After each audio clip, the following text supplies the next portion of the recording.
Hola, nuevamente Manuel Arteaga con ustedes. En esta ocasión, para repasar lo que corresponde al capítulo 4, gametogénesis, formación del espermatozoide y del ovocito. Primera parte. Recuerda que el desarrollo de un nuevo organismo se inicia con la fertilización, proceso que consiste en la unión del gameto masculino con el gameto femenino para formar un huevo cigoto. El proceso mediante el cual se desarrollan los gametos recibe el nombre de gametogénesis y al concluir los gametos serán genotípica y fenotípicamente maduros, capaces de participar en el proceso de fertilización.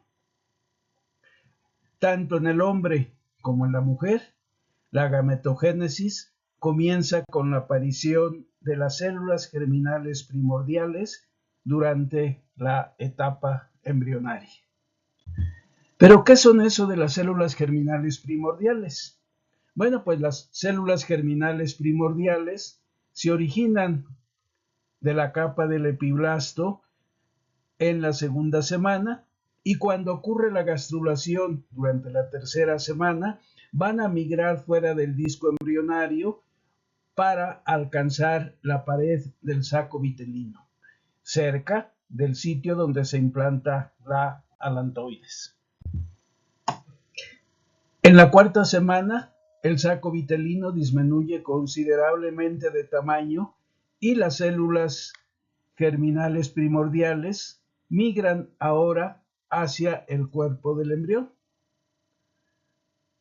Se desplazan por el pedículo vitelino, llegan al intestino posterior y ascienden hasta llegar a las crestas genitales o gonadales, donde detienen su migración debido a que reciben señales moleculares del mesotelio.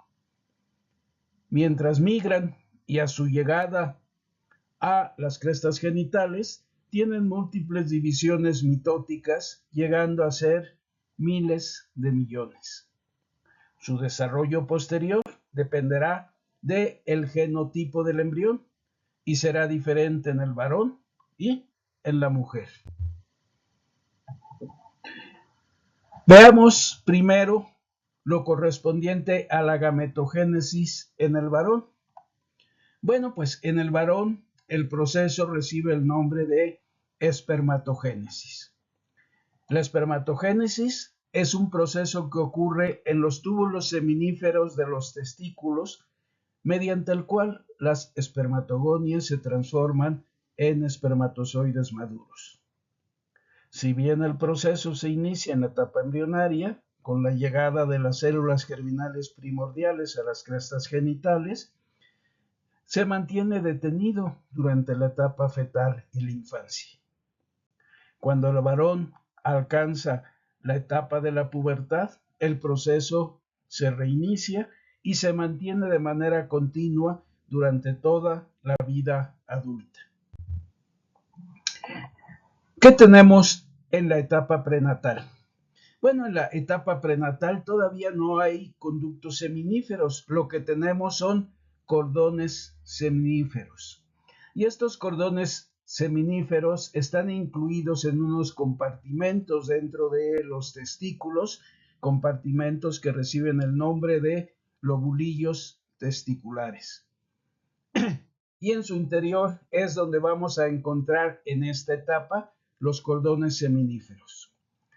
Estos cordones están compuestos por dos tipos de células diferentes. Las células espermatogénicas, que es las que se originaron a partir de las células germinales primordiales, y las células sustentaculares o células de Sertoli.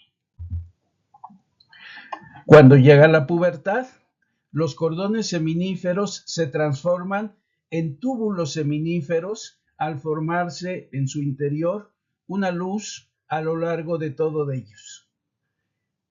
Las células que originalmente conformaban los cordones seminíferos se organizan en la periferia de la luz de estos túbulos seminíferos rodeados por una lámina basal y células mioides.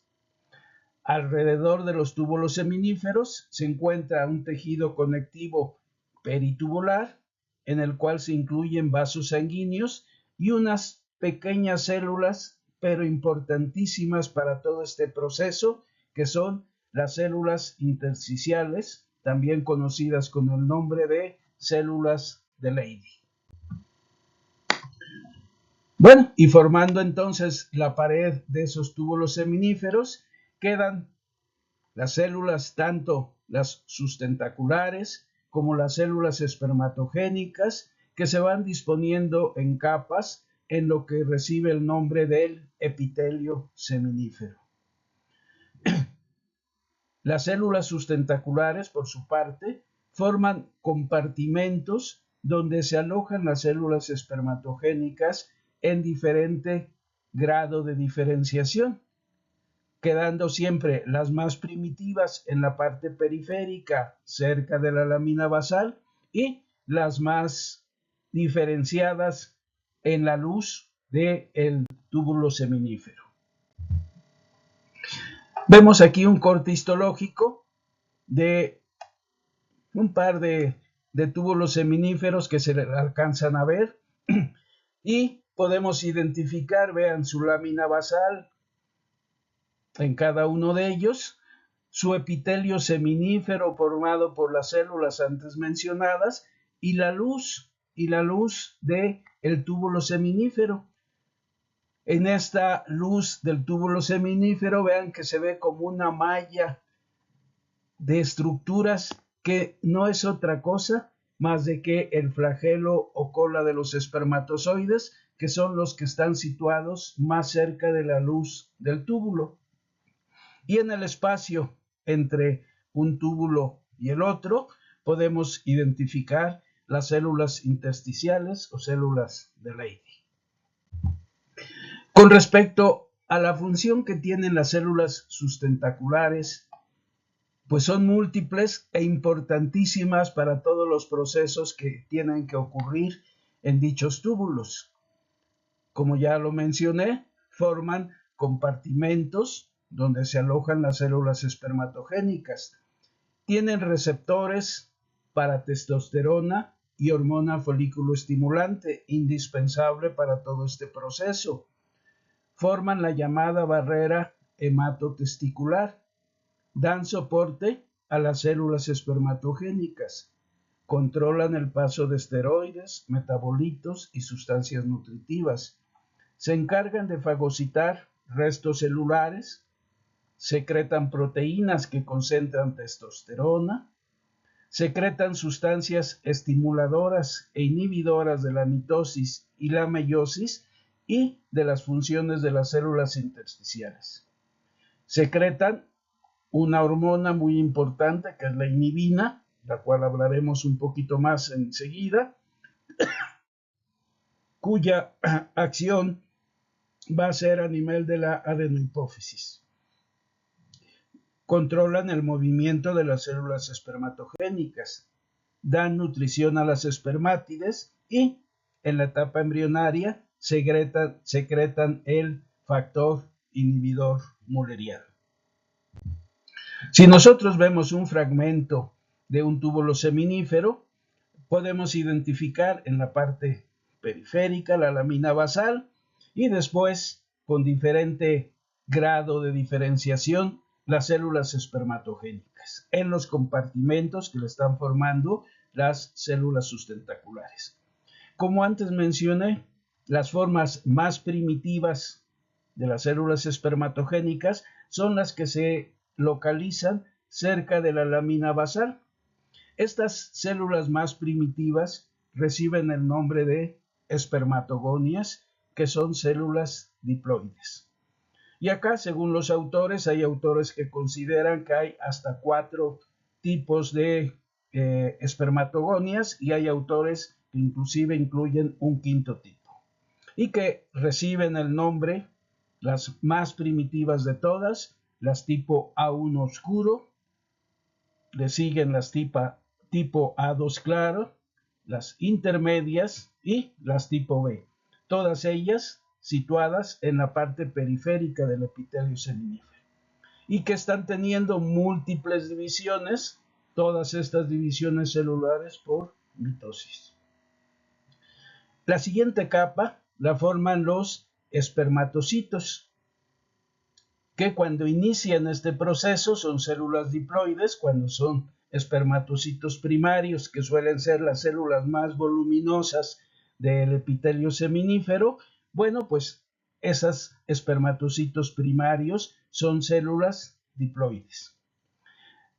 Y estos espermatocitos primarios van a tener la primera división meiótica para transformarse en un espermatocito secundario, y como ya terminó la meiosis 1, ya los espermatocitos secundarios son células haploides.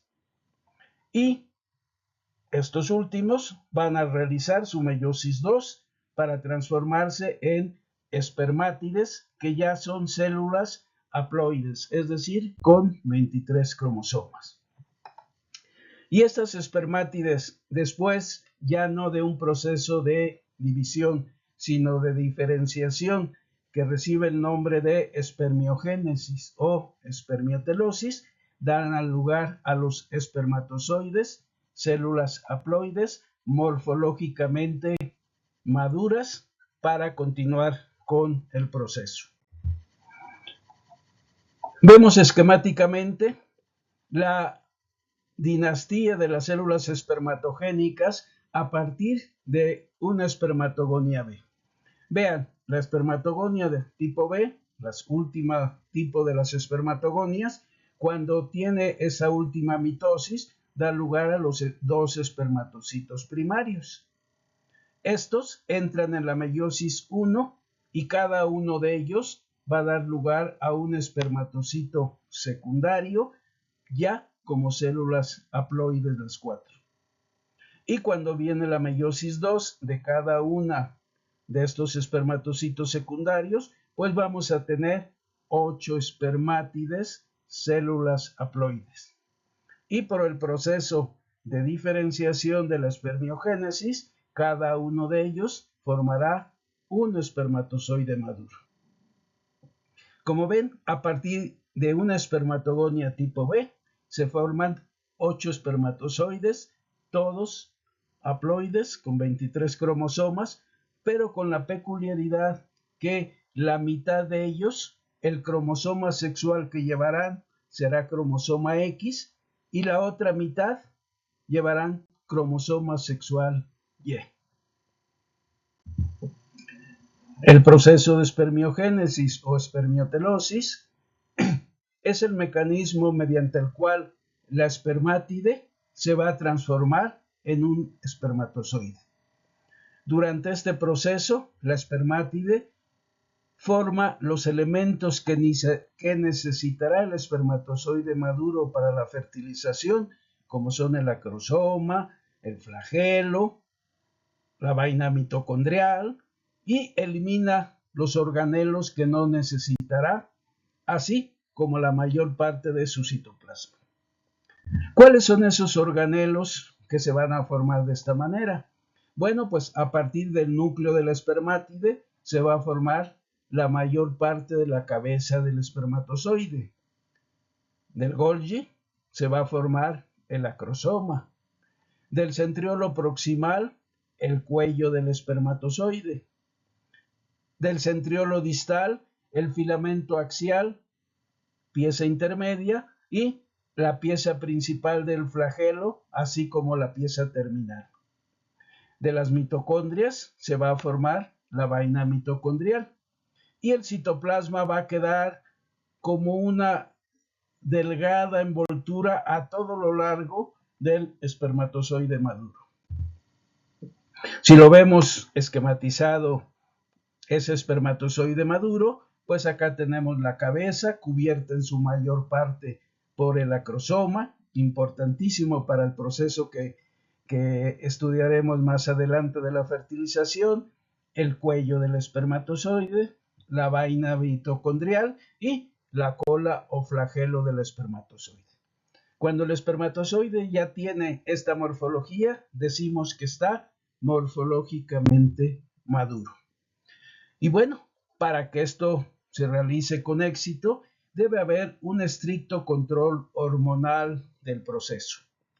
Y todo se va a iniciar como una cascada hormonal, se va a iniciar a nivel del hipotálamo, que a través de los factores liberadores de gonadotropinas van a actuar sobre la adenohipófisis. La adenohipófisis, en respuesta a este estímulo, va a producir hormona folículo estimulante, hormona luteinizante y prolactina. ¿Cuál va a ser el órgano blanco de la hormona folículo estimulante? Su órgano blanco van a ser las células sustentaculares o células de Sertoli. Y en respuesta a ese estímulo, estas células sustentaculares van a actuar sobre las células intersticiales que están entre los túbulos seminíferos, recuerden, y va a actuar para coordinar el desarrollo de las células espermatogénicas. ¿Qué va a pasar con las células intersticiales? Tanto con el estímulo de la hormona luteinizante como con el control que le está dando las células sustentaculares, van a producir testosterona. Y esta testosterona va a ser muy importante para la formación y mantenimiento de las glándulas sexuales anexas del aparato reproductor masculino, de los genitales externos, cuando llega la etapa de la pubertad para el desarrollo de los caracteres sexuales secundarios, en fin, para muchísimos procesos del varón. Y esta testosterona también va a ser captada por las células sustentaculares. Recuerden que estas células tienen receptores para la testosterona. Y va a hacer que estas células sustentaculares empiecen a producir inhibina, que va a tener un control negativo, es decir, inhibiendo a la adenohipófisis para las hormonas que tiene que producir para este proceso. A esto le va a ayudar la acción de la testosterona, que también va a tener un control negativo, tanto a nivel de la adenohipófisis como a nivel del hipotálamo, para frenar el proceso cuando no sea necesario que esté en forma activa.